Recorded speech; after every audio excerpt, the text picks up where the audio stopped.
We know various type of case, but today I am talking about a case which can be filed FIR easily, difficult to prove and too much tough to defend. Yes, I am talking about fake rape case. এখনকার টাইমে কিছু women fake feminism দেখিয়ে false rape case ও false ক্রুয়েলটির charge লাগিয়ে কারোর জীবন spoil করতে একবারও ভাবে না। বাট যেসব কেস সত্যিই ক্রাইম হয় সেগুলো মুখোশধারী মানুষের আড়ালে চাপা পড়ে যায় এবং ট্রু অফেন্ডার্সরা সমাজের বুকে মাথা উঁচু করে ঘুরে বেড়ায়। আই হোপ কোন কেসের কথা বলছি তোমরা আশা করি বুঝেই গেছো। In 2012 Delhi gang rape case, that is Nirbhaya rape case, এরপর থেকে ইন্ডিয়ার অ্যান্টি রেপ ল খুবই স্ট্রিক্ট হয়ে গেছে, যার কারণে রেপ কেসের FIR দায়ের করা খুবই ইজি হয়ে গেছে। That is Y fake rape কেসের রিপোর্টিংও ইনক্রিজ হয়েছে।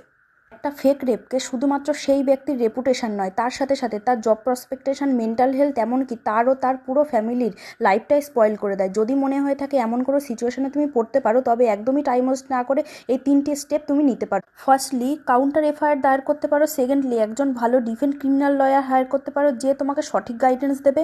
থার্ডলি, কোর্টে গিয়ে ডিফামেশনের স্যুট ফাইল করতে পারো।